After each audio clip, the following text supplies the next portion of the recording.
Imagine that you were looking to get a reasonably priced, versatile, electric, compact. Then these two would be two of your best options. In this video, I'm going to compare the BYD Dolphin with the MG4 because they're totally electric. Welcome to Totally Electric, where I test different electric cars and we talk about sustainable mobility. If you're interested in this, now would be a perfect time to subscribe. Both of them are very, very similar. Here in Spain, the price point for the BYD Dolphin is 35,000 euros. However, you can get discounts at the dealerships and they could be around 32 to 33,000 euros. In this case, for the version here called the Comfort. On the other hand, we have the MG4, also be reasonably priced around 35,000 euros. Now, I do have to confess that the version I have here is not the 35,000 euro version. This is the 40,000 euro X-Power version, 430 horsepower, four-wheel traction. It's a nice car, but in this video, we're going to compare the Advanced with the Comfort version because both of them are priced around 33,000 euros at the dealership. So when I'm going to give details about the MG4, I'm not going to talk specifically about this four-wheel drive version, which is basically ludicrous. So which should you buy? Should you get the BYD or the MG4? Both of them have around 60 kilowatt hours of battery, and the MG4 has 64 and the BYD has 62. However, you'll probably get around 280 to 300 kilometers of highway range out of both of them. I've done highway tests with both of these cars. I've driven them all around Spain, and to be honest, the range is quite similar. Maybe that's not your biggest worry either, because this kind of car would typically be a city car, and what you'd really be worried about is how comfortable they are, how safe they are, and how agile they are around the city. Are they easy to park? Do they have good camera systems? What about driver assistance features? What about boot space? Let's check all of this out in this video. Size-wise, they're extremely similar. The MG4 is 4 meters 28 long and the Dolphin is 4 meters 29. Basically the same. However, the MG4 is 1.5 meters tall, whereas the Dolphin is 1.57 meters, and those 7 centimeters means that you sit a little bit more upright. Though the BYD is taller, it's also less wide, 6 centimeters, 177 for the BYD Dolphin and 183 for the MG4. Let's talk about the looks, starting with the BYD Dolphin.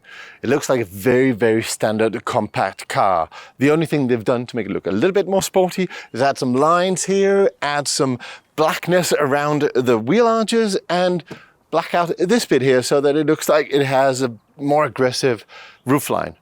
If you do buy the design version, which is the version one level up, you get a two-tone exterior. Some people like it, some don't. Here's a funny thing. The charge port is in the front right-hand side, which is a funny location. Actually quite practical here in mainland Europe, because if you are parking curbside, it's on the sidewalk, it's not out on the street. And if you're charging at a Tesla supercharger, it'll be at the front right-hand side. So as long as you park front first, it's perfect. It's not a particularly pretty car. It just looks meh, not exciting at all. In fact, there's one thing I quite dislike about the design here. Let me show you. By the way, if you're interested, we have a full review of the BYD Dolphin here on the channel called an Electric Sam, where we go into an in-depth review about the user experience of having this car. We also have a test of the MG4, a 1,200 kilometer test driving from Madrid to Barcelona and back again. Check it out. Now, I did say there was one thing I disliked about the design of the BYD, and it is this front bumper. I think it looks terrible, to be honest. It should have sort of ended here, but due to safety regulations, they had to make the car a little bit longer here in Europe. So it sort of got this lip sticking out. I don't like it. It's nasty. The MG4 looks much better, especially in this super aggressive X-Power version. Let's try to disregard that. This paint color, for example, is not available unless you buy the X-Power version. Shame though. It's nice. Now the MG4 just has a much better overall pleasing line. You get the same blacked out bit here in the back. You don't even have to get the black wheel arches to make the wheels look bigger, because on this version they actually are bigger. But it's just a better shape, more sporty. In this case you get it with a spoiler in the back, which you also do get on the Comfort version. Let's open them up and see how much space is in the boot or in the trunk. In here you have 345 liters, and in here you got a bit more, 367 liters. However, this looks a bit more usable. It's wider, so I'd be able to fit things that are more out of shape in there. Both of them has a double floor, so under here, there's quite a lot of space actually. I can easily have all my charging cables and even maybe a small flat bag or something. In here, I do have a little bit of space, a lot less beneath, but on the other hand, I've got more usable space in here. Both of them have folding rear seats.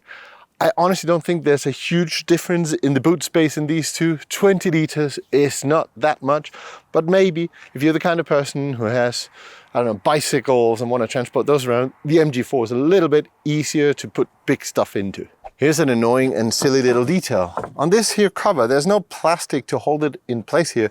So when I put it in there, it easily jumps out. And if I've got something there, then when I close it, it sticks up and it covers up the window. Whereas on the MG4, we've got proper plastics that'll hold this one in place and it won't move unless you want it to. So what's it like on the inside? It's quite nice in here. I'm a big guy, I'm 190 or 6'4", and I still fit really, really well. These seats are very grippy and I do appreciate that. I've got a big screen in the middle here. I think it's 13 inches. I've got another screen behind the steering wheel. The steering wheel is actually quite nice and chunky.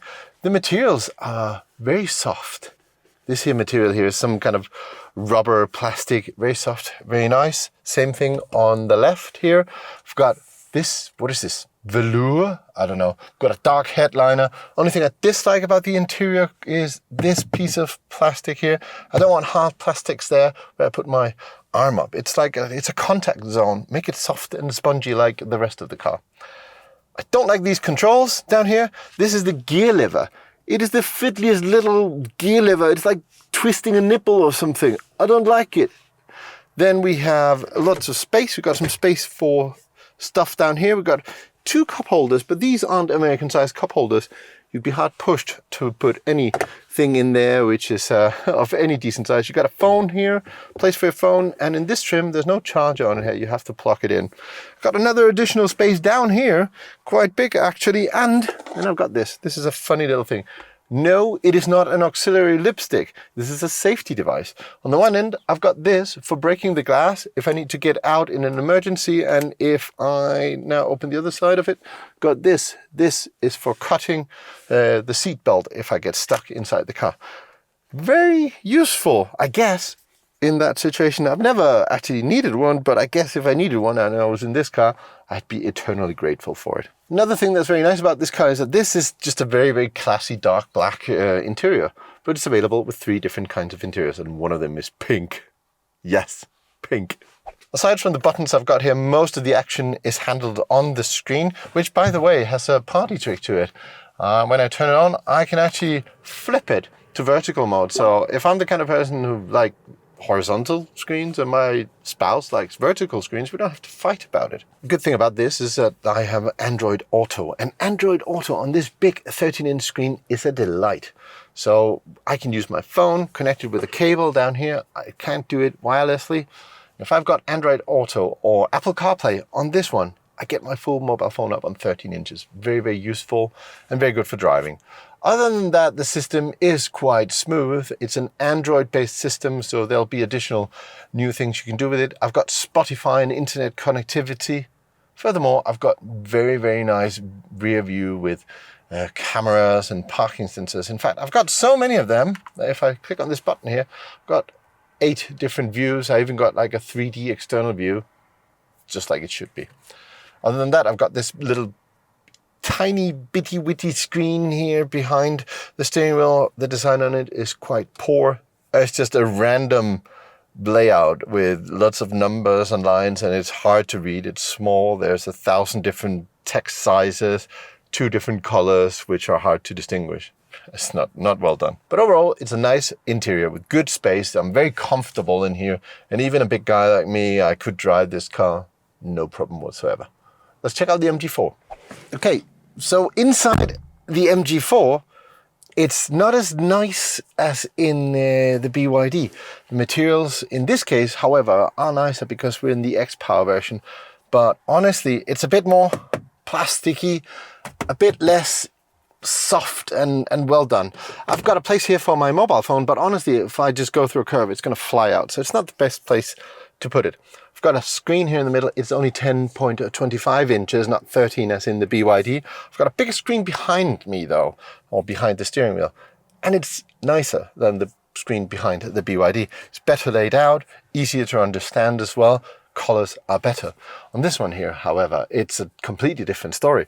So it looks old-fashioned. It's relatively slow. I mean, look at this. I change it and it goes, it changes after a minute. No, it's not nice at all. I got a gear shifter here in the middle, and that's sort of the only control I've got down here, which is okay for me. It's a circular, so right goes forward, left goes backward. Got cup holders down here. I've got space for stuff down here. Got a little got a little net thing going on here, and I've got space down here as well. So it's more open inside here, and also I can really feel that this is a wider car, so it's more comfortable for my shoulders. And here it feels like a bigger car. I've still got plenty of headspace, so even though this is 7 centimeters lower, since I'm sitting further down, it's okay as well. I've got nice space in here as well. And the steering wheel to me is too big. It feels like it should be sitting on a ship or a boat or something instead of on a small sporty car like this one. The seats, even in this super sporty version, aren't as grippy or don't have as good side support as they do in the BYD. On the screen here, I can also use Android Auto or Apple CarPlay if I plug my phone in with the USB cable. However, it's rather small compared to what I was used to in the other cars. It doesn't feel as luxurious or as modern. And why do they put so much bezel on it? It's got like an inch of bezel on this screen, so it looks tiny, honestly. The buttons here are nicer and easier to use than in the MG4, and the controls on the steering wheel for the volume and for the adaptive cruise control and the driver assistance features are also easier to use here on the MG4. Overall, I think I like the interior of the BYD better. Feels more modern and higher tech. I wonder how much size is in the back of these then. Okay, so in the back of the BYD, and the seat in front of me is set to my regular seating position. My head's touching the top here. I can adjust the headrest, and I guess I can crouch a little bit down, and actually I'm fine here. I've got plenty of space in the back. Actually, I've got more space in this car than I have in many other supposedly larger cars. Nice materials all around. USB-C port down here. It's not wide enough for 3 adults like me, but certainly 2 plus a kid. Let's check out the MG4. In the back of the MG4, there's a little bit less space for me here. I've got a little bit less knee space. I've got a little bit less headroom space. Nah, it's probably about the same. It's fine though. I could perfectly well travel back here. I don't think we sit 3 adults next to each other, but almost. It's a little bit wider than in the BYD, and you can tell. Here's the thing. There's only one USB port down there, and it's a USB-A port. So if I was sitting here, somebody next to me, and both need to charge our phones, we'd have to fight over it. Enough with the chit-chat. Let's see how this car drives. I think I'll start with the BYD. Okay, so I can plan a route. It's going to show me approximately how far it's going to go, but it's not really going to help me do any charging stops on the way. But let's drive this thing. Again, I have to use this annoying little gear shifter, which just makes me feel like I don't know what I'm doing. So, very nice view out the rear cameras there. I enjoy that. Oh, look at that. That's very nice. Okay, so let's just get rid of this route here. Okay, front wheel drive, and I have 205 horsepower. You hear that? Gloom, gloom, gloom. So let me just go through that quickly here. Let me stop. In order to get 5 stars on the Euro NCAP tests nowadays, it has to warn me if I'm going above the speed limit, and it has to automatically turn this on every time I get into the car, which is extremely annoying. It's like those cookie pop-ups on websites that nobody cares about. You have to always accept whatever cookies. Nobody cares. It just makes life more annoying. This is the same thing. So every time I start the car, I have to go into car menu, ADAS, driver assistance, recognize speed sign, and then get rid of this check box here. So that's like 5 or 6 clicks I have to do in order to get rid of this clunk, clunk, clunk, which is so annoying, because if I'm in a, like here, I can officially go 30, but if I go 31, it's going to go clink, clink, clink, and it's so annoying, you have to turn it off. So now it's off, and now I can actually drive. Thank you, European Union and, mommy state and daddy state taking care of me. So 150 kilowatts or 205 horsepower to the front wheels. This means that I will be skidding around corners and understeering as soon as there's any wet pavement, because this car is very light in the front, and it's just too much torque and too much power going to the front wheels in those situations. It's very common for electrical cars to have this problem. So it doesn't drive very nicely in that way. Let's see, I've got three driving modes. I got Eco, Normal, and Sport. Now I'm just going to put it in Sport, just for fun. I also have 2 regenerative braking settings. So I've got High, and I think this is the one. No, that's the music. Didn't want to do that. Oh, here we go. So I got High and Standard. So there's very little difference between them. And as you can see right now, my foot is not on the accelerator, and I'm doing 17 kilometers an hour, and it is not stopping. So this car does not have one pedal driving. It will slow down somewhat and regenerate up to 25 kilowatts, which is not a lot. It's somewhat okay, but sure, could have been a lot better. But driving it is okay. I mean, this is a city car more than anything. Suspension is soft, and as long as it's not raining, I guess I'm okay here going around the roundabouts. It's easy to spin the wheels at almost any speed. As soon as I just turn the steering wheel and put my foot on the accelerator, guess it's kind of fun. Whoa. It does not give me a lot of confidence when driving like this. This is definitely a car that you'd prefer to just drive around the cities, not on windy country roads where, you might need to react quickly. It's mostly just for pleasant city driving. But in that, it's fine. I enjoy the screen here and all the systems I've got here, especially if you got your Android or Apple CarPlay plugged in. But even without it, I have Spotify. The map system here works very well, and I enjoy that it's a big, nice, clear screen that I can use here. The aircon is fine. It comes out of these little turbine things here, and it's clever enough to know that there's nobody in this seat, so it doesn't turn on the aircon over there, which is good. It is not the quietest of rides. There's a bit of wind noise coming from one side of the car, but it's fine. Again, it's not something you'd ever notice if you're driving around in the city. 200 horsepower is plenty for a relatively small car like this. It's quick out of a traffic light, and that's what you really want it to be when you're driving around on a city car. I have blind spot warnings as well on the mirrors that'll blink at me when I'm trying to go into a lane where there's already a car. Yeah, this drive is okay, and the screen is excellent. One omission on this is, however, that I'll get no trip computer.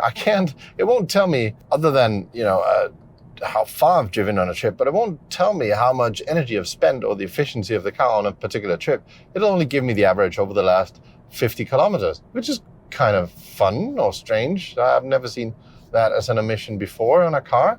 So I can go into new energy and I can see how much energy I've spent over the last 50 kilometers, but not over a specific trip. Driver assistance features are very good, actually, in this car. It's automatic cruise control, and it has a lane keep feature as well. So right now, the car is doing all the driving for me. I do have to pay attention, keep my hands on the steering wheel.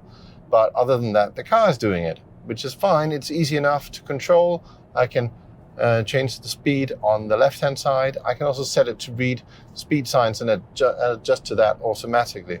I can adjust the following distance of the car in front of me. Very good system, actually. I enjoy it.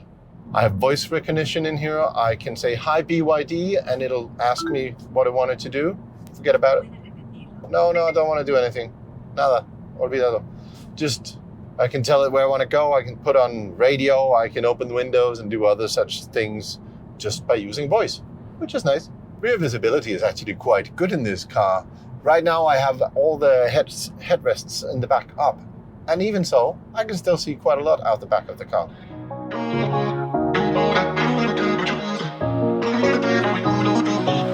Next up, the MG4. Okay, let's drive the MG4. Now, this is the X-Power version, 430 horsepower, four-wheel drive, the works. I'm going to try to forget that and talk about it as if this was the rear-wheel drive 204 horsepower, because that has the same amount of horsepower as the BYD we just tried before. Again, I have several different driving modes. I'm just going to go straight to Sport, because I am in the 430 horsepower version. So how can I not? Sorry.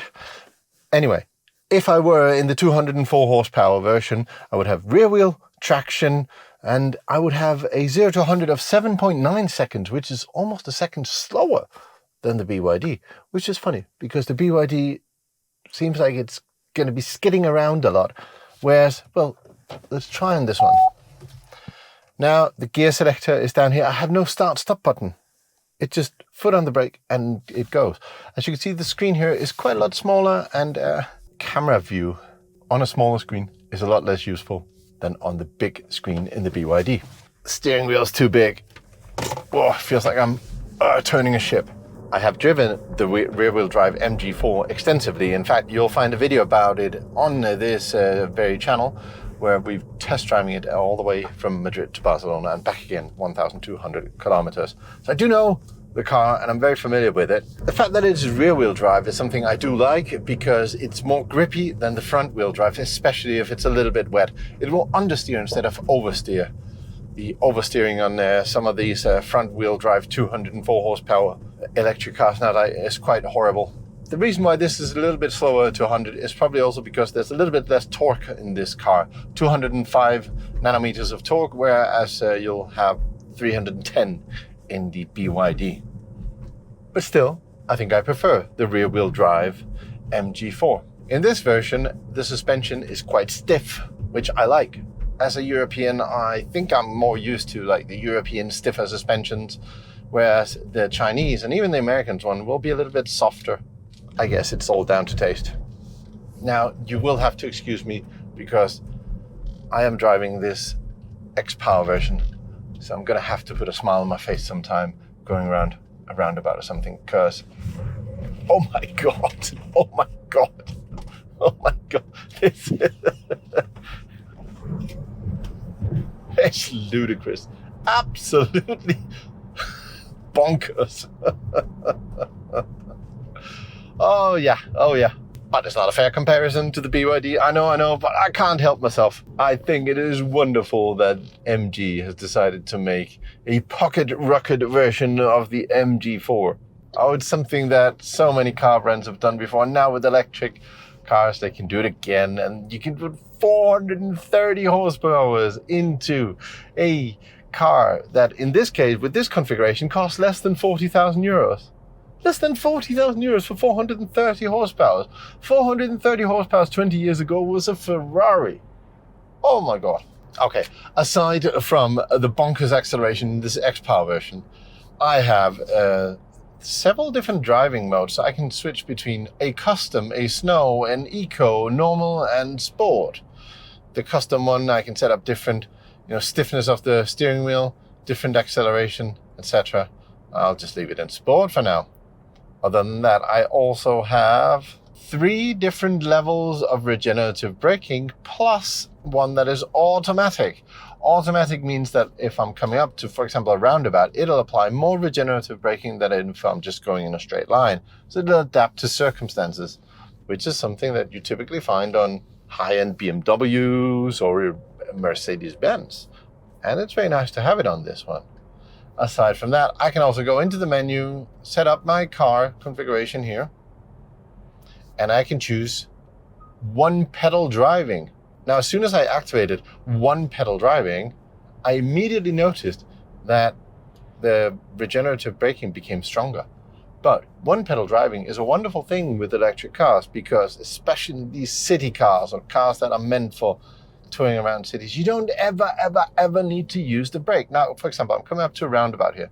We just cruise up to it. I just take my foot off the accelerator and I come to a perfect stop just going into the roundabout. Nice. It means that you don't have to ever touch your brakes unless something happens that surprises you. It is a much better way of driving, much more comfortable, And it's addictive. As soon as you get used to it, you never ever want to go back to it. And then whenever you try an electric car that does not have one pedal driving, you really miss it. Now we also have driver assistance features in this car, and I activate them here on the left-hand side of my steering wheel. And you'll see it's the car now doing the driving for me, and I can adjust the speed on the left here. And it'll keep the distance to the car in front of me, and it'll keep in the lane. You can see that it is right now finding the lane marks and staying in the lane. It works okay. Sometimes it ping pongs a bit, sometimes it steps a bit on the line. It's not the best system in the world, but it does work. And it does mean that if I'm doing a long distance trip, I can relax a little bit more and have a little bit more of a relaxed drive. Yes, it's okay. I think the one on the BYD might be slightly better, but quite similar. The GPS is actually the same system as what I have in the BYD. The graphics are just worse in this one. So now I plan a trip to Paris, which is about 1,260 kilometers away from here. So I'm definitely not going to get there without charging on the way. And the car is going to calculate something for me. What's it going to do? As you can see, it shows about how far I can go before I have to charge up again. But it doesn't actually help me with any charging points on route or anything like that. It'll find some charging points close to where I am right now, which is not super useful compared to the fact that it could actually just find some, on the route where it's going. So it's much the same story as in the BYD. It does a little, but it's not super helpful, is it? This is the third time I'm trying an MG4, and in the previous two, it had some road noise coming from the back. This one does not, which is great. So it could have been something just with those particular units I had, or it's something that they fixed from MG. At least this one is quite nice. It's quiet on the inside. I mean, I don't hear any wind noise or anything. I can hear road noise from the tires, but it's not too bad. It's actually okay. I think it might be better than in the BYD. I'm not quite sure. So the driving dynamics is much better. I mean, much, much better in the MG4 than in the BYD. And I have more settings for regenerative braking, and I can even do one pedal driving. I think that's a win for the MG. Let's check out the turning circle.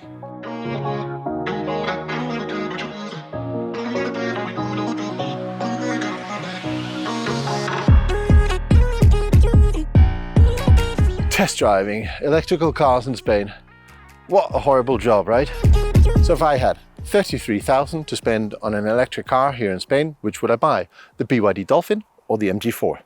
Well, the BYD Dolphin is nicer on the inside and the tech is more advanced. So if I were to drive it mostly in the city and never go on a road trip, I might go for the BYD Dolphin. However, the MG4 charges faster, and though both of them will do 280 to 300 kilometers of range of highway driving, when I eventually have to stop and charge, the BYD will charge at 88 kilowatts, whereas the MG will charge at around 140. This means that in the MG, I can do with a stop for about 20 minutes in order to charge for 200 kilometers, whereas on the BYD, I'd have to stop for 40 minutes. So if I were to do any road tripping on any of these, I would definitely prefer the MG4. Aside from that, it drives better. I mean, that doesn't matter to a lot of people. Honestly, if you're just driving around the city, who cares? But if you do like a bit more of a sporty drive, then I'd go for the MG4. Which one would you choose? MG4 or BYD Dolphin? Put a comment down below. I do enjoy them, especially when they're kind. Thank you very much for watching the video. I hope you've enjoyed it. Look around on the channel. We've got plenty of more videos about both of these cars as well. Catch you again soon. Ciao.